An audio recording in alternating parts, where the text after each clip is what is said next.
Hey guys, as you already said, I'm Zach Faisal. I may talk a little fast, so if I get way too fast, slow me down. So I'm a pen tester by day, DJ and photographer by night. You can find me on Twitter at zfaisal. People always ask me, what are your credentials? And well, there they are. I think it's bullshit when people list a shit ton of certs, but that's just me. So yeah, I mean, judge me based on the quality of this talk, not based on a list of certs. So, quick shameless plugs. We have a little competition going on right now. There's another talk in track 4 going on from people from Chicago too, and we're all from Chicago. So I need a quick show of hands. How many people here are from Chicago? I think I lost the bet. Damn it. Also, poolside tonight, I'll be DJing in a battle against Keith Myers. So if you're around here tonight, come on by. DEFCON's a conference I run in Chicago, another hacking conference. We had about 500 people last year. We're looking to grow a little bit this year. More info at DEFCON.org. And my local homeboys are the 312 crew. So TLDR, what does this talk about? So you don't spend the next hour here listening to me ramble. We're going to be talking about NTLM relaying. Not pass the hash, but NTLM relaying. And I'll touch on the difference in a second. And really in the end, a new tool set to do cross-protocol relaying of NTLM authentication requests. As well as new methods to go ahead and get clients to automatically authenticate to us, and new targets we can relay these hashes to when we do the cross-protocol relaying. So let's talk about NTLM. We're going to do a quick refresher for those of you who don't know what NTLM is, hopefully in less than 10 minutes. Any longer, well, it'll be a talk about NTLM 101. So, what the hell is LM and NTLM? It's Windows password storage and network authentication protocol used in Windows, obviously. So like I said, it was used for password storage and for authentication. So, goddamn, my slides are out of order. For pass the hash, basically, oh god, I need to jump around. So hopefully you've seen this. These are the hashes for LM and NTLM. The LM is split into two 7-character chunks, all capitalized. So we all know LM's bad, LM's weak. I'm not going to spend hours talking about why LM is bad. You all know it by now, hopefully. If not, Google. And an NTLM hash obviously is case sensitive, unlimited length. It's not 7-character chunks, a little stronger, but still has its problems. So there's a few problems against it already. With LM and NTLM network hashes, there's a weakness we know as pass the hash. This talk isn't about pass the hash. Oh wait, this is really out. Sorry, I'm sorry guys. I just did these like 5 minutes ago. Haha. So LM sucks. We've been over this. So what the hell is NTLM auth? Not just the password hashes, but the authentication going across the network. It's used for remote authentication requests against varying services, and we'll touch on those services in a minute. And it comes in a bunch of different flavors, and we can all get confused when we start talking about NTLM versus NTLM auth, V1, V2, NTLM2. It gets really confusing whether there's signing or no signing, so we'll kind of go over that real quick. So when we do NTLM authentication, there's 3 messages that are sent. The type 1, type 2, and type 3. Type 1 message is the client goes to the server and says, I'd like to authenticate, and here's what I support. So as you can see, this is just a Wireshark capture chunked out a little bit, and it puts in there what the supported flags are as to how we can communicate for authentication, as well as the workstation's name and the domain it belongs to. The server then responds with a type 2 message. Now if you notice in the type 1 message, we don't know who this user is yet. They just ask to connect and want to know what's supported. So when the server responds, it uses the NTLM challenge, which is a server response challenge. This changes every time. And here in the screenshot, you'll see the static challenge that's used mostly for rainbow tables. So server responds with a type 2 message saying, all right, here's what I support. Here's my domain name. Here's my host name. And here's its challenge. Use this challenge to salt your password hash with, so it's unique every time and you can't replay it back over and over and over in the same request. So then the client authenticates with a type 3 message. The type 3 message is basically the server challenge hashed with the password hash for the NTLM hash, along with the username, workstation name, and domain it belongs to, session key if it's using session signing, and other flags to state what the session is going to be supported for the authentication. So that's NTLM version 1. NTLM version 2 is pretty much the same, except it adds additional parameters into the password response, as well as a client challenge. So we couldn't, as a prevention against rainbow tables, the client uses randomness to break the rainbow tables. So we went over that. So this is all great and dandy, but we've got one more thing we need to talk about, which is Windows integrated authentication. So Windows integrated authentication is what's used in Windows in order to make sure that you don't have to keep logging in over and over with your password to connect to various services. So if you think of every time you're on a domain, you connect to a network share or an internal web server, it doesn't ask you for your password over and over. It just queries the API and gets the information back from it as to what I should use to authenticate. So for HTTP, it obviously protects against that using trusted security zones. Has to be within the trusted sites or an internal site, which is checked by only having a one-word name, not a full domain name. Now, the interesting thing about this, though, with a one-word domain name, and again, this has all been covered before, I'm just doing a quick refresher, is that the one-word domain name does a search. It first looks for the DNS name from a DNS server, then tries it with the host or the DNS host name and works its way back. So if your domain is domainserver.domain.net, it checks, word.domainserver.domain.net, word.domain.net, and then does an NBNS, which is a broadcast request for that domain name lookup. And basically asks the network, hey, I'm looking for http://name, do you know who name is, and broadcast across the local network. It's known as NBNS. As well as SMB everywhere, as I was saying. There's no restrictions where it automatically authenticates with SMB, it just automatically authenticates. And so we can see there's some problems with this if we're able to take and relay this. So there's some known issues, like I said already about this, the pass the hash stuff. Pass the hash uses the NTLM hash. As we look at the protocols for NTLM, the NTLM hash is used, not the original password. So all we need is the NTLM hash. Now we can access the NTLM hash using various tools in Windows to gain access to the local system password store as well as memory and access these password hashes from there. This is all covered in various other talks, but just a quick refresher to kind of show the differences. But the thing with this is it requires local admin access typically on the system. With this, when it gets to local admin, you need to have existing access, obviously. You're not starting as a guest in order to access the local memory store or the local password store. So what is NTLM relaying? Well, how is it different from pass the hash? And everyone was asking me this over and over and over. Oh, you're talking about pass the hash. No, we're talking about NTLM relaying. So NTLM relaying requires no existing access on the network or on the system. Basically, you get network connectivity either internally or externally, and you start as a guest. No credentials, no access to no systems. And it basically relays those authentication requests. Now if we step back to where we talked about the type 1, type 2, type 3 message, there's no kind of verification that the host calling or the destination host is the one you meant to talk to, and the host just kind of authenticates to it. So what we do then is we set up a rogue server to take these authentication requests in and relay them to another target server. So this has been around for a while, the NTLM relaying. It's nothing new. All of you are probably like, okay, we've heard about this, this is great. Why are you different? So let's tell a little story. So back in '96 was when it first kind of came out in this paper called Weakness in CIFS Authentication by Dominique. That's kind of where they first talked about NTLM relaying as a possibility. In 2001 it really got traction with Dildog, actually it was in 2000 was Dildog's Telnet NTLM replay and SerDisic's SMB relay, in which it did relaying back to NTLM or Telnet, relaying the authentication back, and you use a weakness in IE where you could say telnet : / the IP and it'll automatically authenticate. And then SMB relay took advantage of bouncing SMB requests to other hosts as well as back to itself. It finally took until 2008 that Windows patched the weakness where you could bounce a NTLM authentication request back to itself. And that was in MS-08-068. And so we couldn't bounce NTLM requests, network requests back to itself, but we could bounce them to other hosts still because of the way the protocol is designed. So in 2008, a guy who goes by the handle of Kurt, did this talk at DEFCON about NTLM is dead.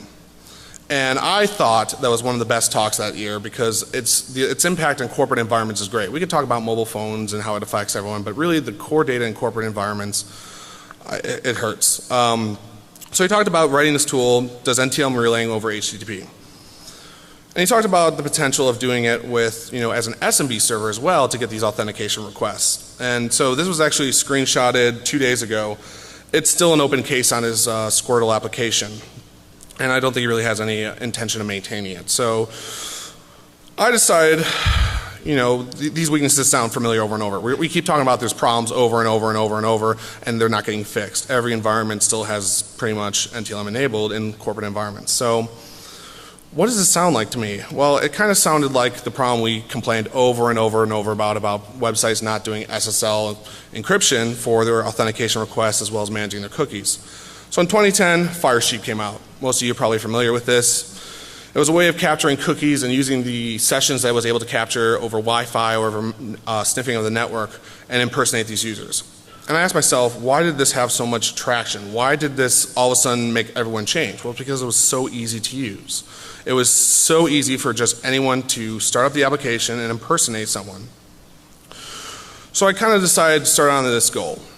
Make an application that you could do NTLM relaying and show the impact to people that's as easy as Firesheep. We're getting there. So basically I started working on a lot of proof of concepts to see what extent does NTLM relaying support across multiple protocols. Like I said, a lot of people talked about it in theory, but no one actually implemented it. So the goal, like I said, is Firesheep for NTLM. So I decided to start learning Ruby because I was going to originally integrate it into Metasploit, and that didn't happen and it went still Ruby. So my talk got rejected when I first submitted both to Black Hat and DEFCON. But not just did it get rejected, but I got a fake acceptance email. A friend thought it'd be funny to troll me. What a douche. He had a friend who actually took and had his talk accepted and sent the actual content of the email and forged the, headers to be from Nikita. And I thought for an hour and a half I was speaking at DEFCON, and then I got the email saying I was rejected. And that's the story. All right, thanks for coming, guys. But no, 3 weeks later, Nikita gets back to me and says, hey, we have an opening on Sunday. Somebody dropped out. Do you want to speak? Awesome. Wait, I have 3 weeks till DEFCON? Shit. So keep that in mind as this tool is coming along. I kind of put it on the back burner and didn't work on it for quite a while. Between the submission and now. But we've got something working, and we'll talk more about that. So what's the problem? Why do we need another tool to do this? Why do we need another thing to do NTLM relaying? Well, the problem is other tools just didn't do what we need to do as a penetration tester. They really lacked the number of different protocols you could relay these authentication requests to. A lot of them were SMB to SMB, HTTP to SMB, and no one was really branching out of that HTTP and SMB world. No one was going to LDAP, MSSQL, or even testing remote desktop or other stuff or VPNs. And I thought, you know what? The other big problem is that all of them sent it to one place. And we'll talk about why in a second. But they all forwarded every single request to one destination. That's noisy as all heck. We're getting users, we're getting machine accounts, and we're just sending all the authentication to one target.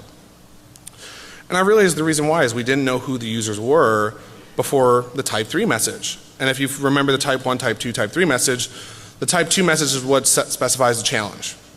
The challenge is unique to every session. Now I don't know who that user is until they send their type 3, the last message. So I don't know what response from what server to relay onto them.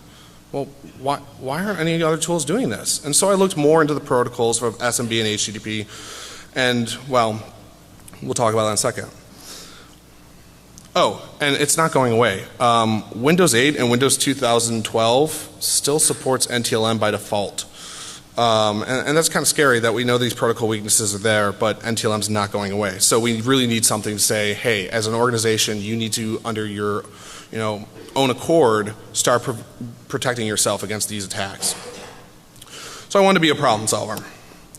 So here's the tool. It's called Zack Attack. Now I know the name is so freaking lame, but we went through a list of different names. My favorite is the last one.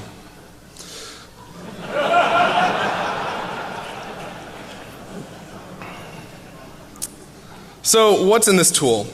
And I'm blowing through these slides fast, so hopefully I have enough to keep you guys entertained for a while. So really in this tool, there's a few different components. And we'll talk about all these components separately and how they integrate. So first of all, there's an HTTP and SMB server. Those are the servers that basically accept the authentication requests. So as clients get targeted to connect to this rogue server. They authenticate and they keep them authenticating. We have a set of rules for automated exploitation. We have clients for these automated exploits, as well as an API that we can tie into any other application we want to do NTLM relaying. And finally, a generation of payloads to get these clients to automatically authenticate to us. So first off, these rogue servers. We want to get people and we want to get them, authenticating to us, and we'll talk about how we're going to get them in a second, but we got to have them authenticate to something, right? So the first thing is we need to keep these users authenticating. A lot of the existing tools will disconnect after the first successful authentication. So what this tool, Zack Attack, finally does is it keeps them authenticating as much as possible. Now in Windows land for SMB, I think that's about 30 times before the connection terminates. So we need to figure out who this user is too when we're keeping them authenticating. So the first authentication request is with a static challenge. That 112233, for those of you who pen test, that's kind of the rainbow table challenge. And we need to figure out who this user is. Like I said, we don't know until type 3, so we send a static challenge. So with this, I like to call this the Alzheimer's feature. It basically forgets who the user is and asks them to re-authenticate every time they connect without closing the session. And the reason we do this is because, in HTTP, WPAD, and other requests don't always support cookies, as well as identifying them over SMB using an IP and source doesn't work if you're doing it across the internet behind a NAT. So for the HTTP server, the way we coded this out was doing a 302 redirect with keep alive. Now keep alive will keep the session open so the socket's not closing. After we authenticate them, we know who they are and we know who they are for the rest of that session. For SMB it was a little more rough. I had to write a custom SMB server. Now that's not any easy task and it's a little buggy still, but it works.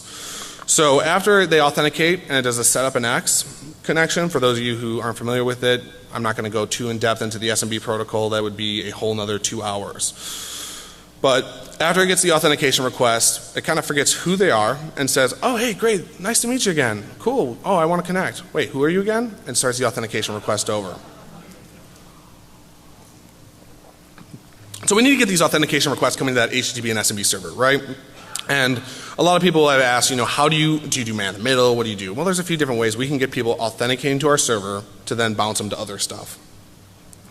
So what payloads are we going to have in this tool? Well, first off, there's obviously WPAD. Now WPAD, I didn't want to write a whole nother NBNS spoofer for those of you who are familiar with it. But WPAD is the web proxy auto detect. In Windows, when you try to connect, with that little check mark, automatically find my connection settings, it sends a request out looking for the name WPAD. Checks DNS, and then checks broadcasting to the network. Now you can spoof these requests and respond to them. By default in Windows, the machine will automatically authenticate to the WPAD server over HTTP with the currently logged in user's credentials. So that's great. You got to be internal to the network typically, or spoof NDNS or spoof the DNS. Wasn't me. But what about social engineering people? Now for a while pen testers have known about using Internet Explorer and putting in image tags for a UNC network path. And then Internet Explorer would pass that back to Windows and automatically connect to that network share in an attempt to get that image or whatever it may be. It could be JavaScript, it could be an iframe, etc. Now in IE it automatically authenticates. But for a while everyone's solution was Firefox and Chrome, and you'll see kind of the recurring theme here is people have had kind of haphazard solutions for this because we didn't fully understand all the remediations for it. So what about Firefox and Chrome? We could do, oh well Firefox and Chrome are protected, and you'll see a screenshot here. This is actually Firefox's error console saying, sorry, can't load that network share, it's not in my security context, it's in file security context. So that's been the case until now. So that's one of the cool new things about this tool is that for Firefox and Chrome we found out that you can force downloads, obviously setting headers for forced download, and all of a sudden you open it from your temp folder or you open it from your desktop and you're now in the file security context. And voila, it automatically authenticates to the SMB share. And you've got them authenticating to your rogue server. But what about, if they won't click to download or open from temp? Well, could we get it so when they just view a page they automatically authenticate? You betcha. So it turns out there's these things called plugins for Firefox and Chrome. And these plugins phone back to other applications, so on and so forth. And it turns out that QuickTime is the one that I kind of came across as most often installed by users by default. There's probably dozens of other extensions, but most commonly you'll see people with iTunes with their iPhones and all, and QuickTime installed with it. So as I went through the list of different applications and QuickTime kind of popped up, I thought, well, how do I get QuickTime to connect to a rogue network server to get the users logged in authentic or username and password? And so after a little tinkering, we found out that you can put a playlist together with a UNC network path, and they'll automatically authenticate and it'll bypass the local security context. So need to do a little more work into other plugins. But for now, really QuickTime I think is one of the bigger impacts for that. So another way we can get people to automatically authenticate to our rogue server is over emails. Some people may already know about this, others not so much, but in Outlook, if you have an HTML email and inside of it's a network share, it'll automatically connect and authenticate. That's pretty cool. What about .docs? The whole Office suite is actually like this. Embed an image or an HTML file, open it up, it'll automatically connect to that network share.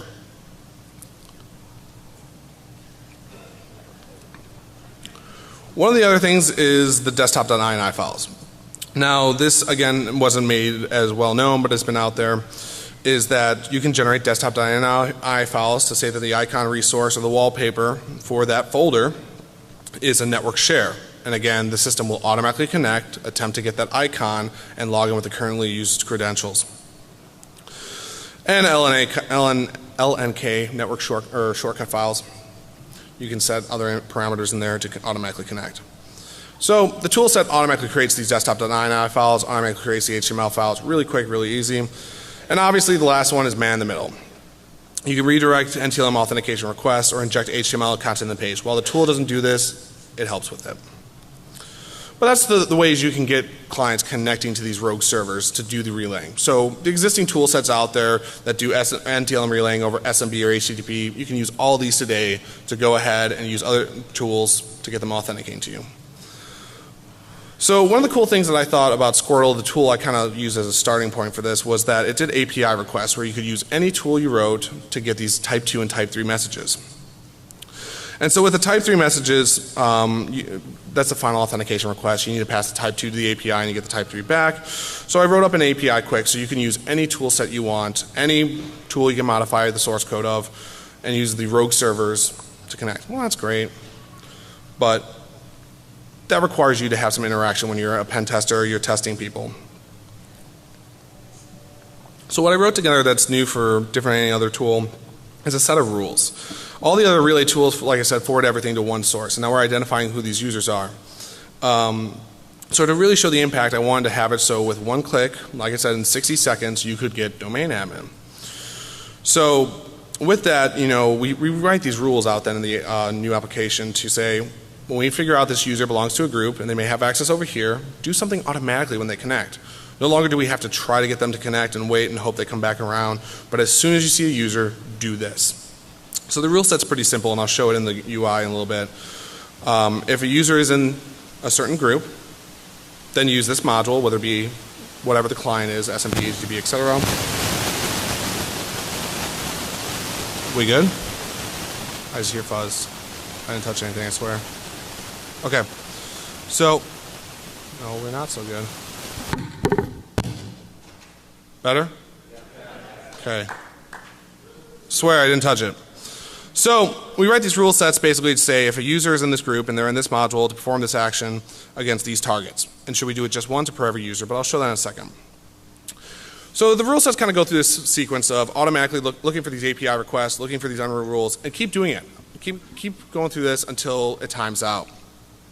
And if it times out, keep the user authenticating by, you know, not letting them time out and disconnecting them, but doing a stack challenge. So the things we can connect to, we've always had this kind of grid showing that, you know, you can use SMB to connect to SMB, HTTP to connect to HTTP, HTTP to SMB, so on and so forth, doing the NTLM relaying. So the problem was that people didn't touch a lot of other protocols. And so I decided to take a look at other protocols. LDAP, MSSQL. Now I'll touch on why LDAP is kind of awesome in a minute, but MSSQL, cool. We can get databases, we can get access to the data, awesome. So SMB with the clients, we wanted to do some actions automatically as soon as we connected. So one of the big things is there's no tool out there to enumerate users and groups. Well, sorry, I take that back. There was no tool. There is now through Metasploit, which was released at Black Hat of this year. Two of us were working on kind of separate projects and weren't talking and didn't know about each other either. But so you can enumerate users in groups. Now you may be like, why does this matter? I can enumerate stuff, whatever. Well, as a penetration tester, it's one of those things you can figure out the administrators of and the local administrators group, as well as further information about what groups and what users you need to target. Cool, great. We can do NTLM relaying and do enumeration. We can also access file shares. We can execute commands. But this is great and all, but we can't connect to domain controllers. And the reason being is that most domain controllers by default have SMB signing. Now for those of you who aren't familiar with SMB signing basically uses the original NTLM hash to sign the session, and so every packet is signed. If there's a signature is off, it takes and disconnects you. So by default, domain controllers have SMB signing by default, so by default you can't do SMB relaying to a domain controller. Now this pissed me off. I had to figure out there had to be some way we could get there really fast, really easy. So I'll come back to that. Turned out LDAP is enabled by default on domain controllers, yes, and uses NTLM authentication, it turns out. And that's cool, that's great. But we couldn't change passwords because typically it requires SSL, and SSL is enabled in LDAP unless there's a certificate of authority set up for the domain. So great, we can also do this. It's written in the tool that you can change user passwords, reset users, add users, enumerate the domain, all that cool stuff. But the really cool thing is without SSL, without any of this, using NTLM relaying, we can add users to groups. So if as a tester you're able to take and connect and get another user's account, we can take and add them to a domain administrators group if we get a domain admin and so on and so forth. But going back to SMB real quick. One of the other cool things about this tool that kind of bugged me was that we always had to use certain tools to do this. So on the plane ride down here, I decided, hey, I'm going to tinker with some stuff. It's 4 hours from Chicago, give or take. It's United, so it'll take a little time. So took and wrote a SOX proxy. So for those of you who aren't familiar with SOX, it's a proxy that sends raw data back and forth, doesn't reparse it. But so on the way down, wrote a SOX proxy that says replacing the NTLM packets with the relayed data. And that's pretty cool. It's unique, new. And again, HTTP we can relay to SharePoint, some internal websites, great. All of this is kind of, that's cool, but you have to be inside the network. And a lot of people think that NTLM relaying is not a problem because you have to be internal to the network. But what about externally? Sometimes there's a SharePoint, but typically not too often. And so I thought about what's one thing that is most organizations have open externally that supports NTLM. And it turns out Exchange Web Services. For those of you who are not familiar with Exchange Web Services, it's a kind of an HTTP API that's usually on the same server as Outlook Web Access, so your webmail and all. And by default, it uses HTTP Negotiate, which supports NTLM. So with that, we're able to do relaying externally to an HTTP service, which is here, Exchange Web Services. So this becomes a little more scary as people have been talking about how you have to be internal to an organization to do relaying. We can now take and target mobile workforce users who are at a mobile hotspot, or target people over the internet if they don't have outbound firewall rules to connect back to a rogue SMB server, as we talked about the rogue server, and get them to auto-authenticate to this Exchange Web Services. And with this we can pull all their emails, all their contacts, their calendar, anything you can do through Exchange Web Services. And why? Because everyone's got a mobile phone connecting back to Exchange Web Services and ActiveSync. I wish I had a drink because I would drink right now. The demo got fucked. And I'm going to get booed like no other, but oh, thank you, sir.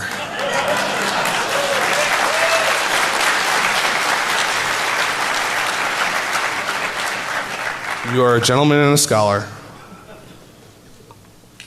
Fuck. No, honestly, I had a demo set up to do Exchange Web Service, show NTLM relaying to Exchange Web Services as well as doing other stuff. So, the problem is all my VMs got fucked. So instead I'll show just the GUI on it. That's a code, here we go. So this is the GUI to it. I'll run through this real quick so you can kind of get an idea of its functionality and how powerful it can be as you grow. So right now what's running is the rogue HTTP server, the rogue SMB server, and an HTTP management server. With this we define what users are in what groups. Yeah, cool. So it keeps track of what users connected at what time. I hope that's big enough on this. Can people read that or no? Back row? Sorta? Good. So keep track of the users that are connecting back. Now you can keep having users connect back, and it has who are the users connected back right now. Now you'll see there's some system accounts, there's some actual user accounts, and with this we can just in one click say enumerate a target over SMB, get their emails from Exchange Web Services, execute a shell to a session if they're an admin, access a file share as them, access their SharePoint, etc. Again, the VM got fucked, so we can't really show all that much. But we can then create rules, like I said. We can add users to groups. We can do this automatically through enumeration, or we can manually add them to a group and create a group called, say, Moo. Cool, great. We have now a user. Oh, crap. There it goes.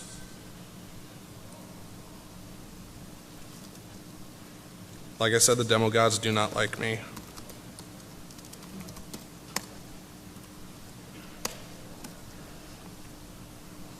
Fucking Ruby. 3, 2, 1, done. So, it's very much alpha. I'm sorry guys, but I had 3 weeks to code this all out. So, we can add a user to, again, to group yar. Cool. And so we've got this user in this group yar. We can also, like I said, enumerate from the domain controller all the different user groups. So then we can create these rules to automatically authenticate.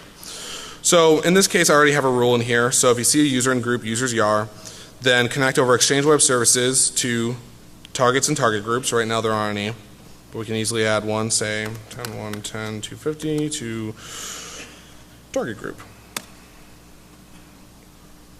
Now as soon as it sees an authentication request from someone who's in that user group, it'll automatically connect to there and pull all the emails from folder inbox, folder drafts.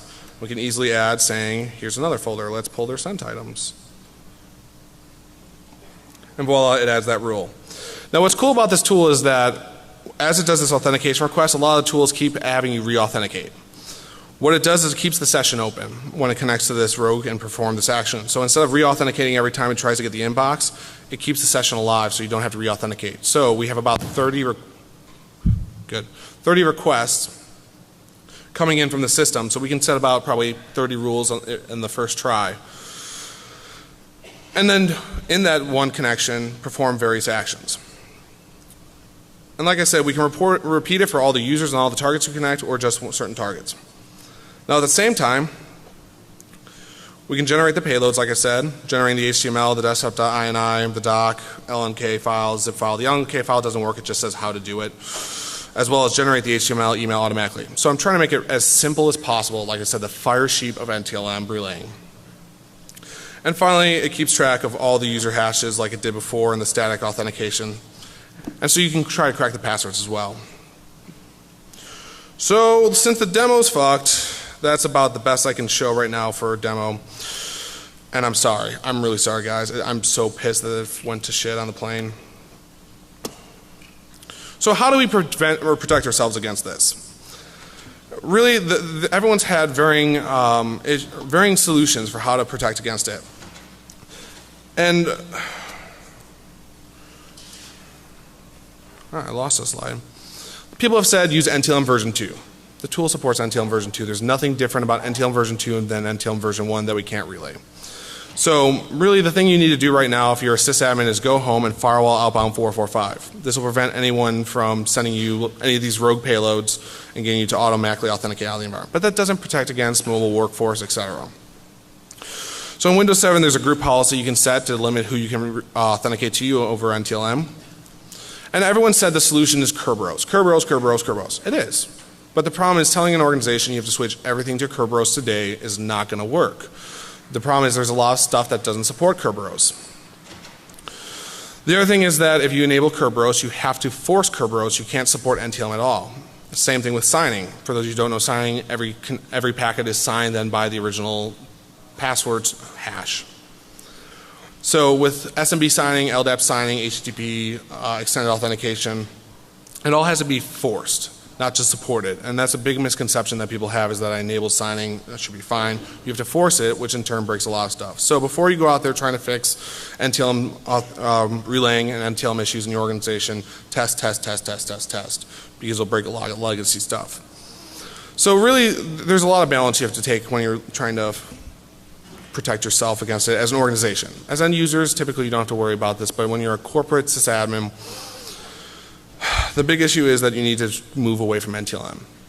It's really something, it's going to take time, but Windows 8 and Windows 2012 still supports it and still has it enabled by default. So we need to go out there and start moving away to move to Kerberos, and hopefully this tool will be the one that kind of kicks that off. So the code will be posted on Tuesday when I get back home to this website, GitHub, all this stuff. It's all, this website URL, in case you don't want to take a photo or write it down, is on the DEFCON DVD as my slides. Check it out if you haven't looked at it yet. Otherwise, if you have any questions or want to tell me how shitty my talk is and how shitty the demo was, there's my email and you can bitch at me on Twitter. So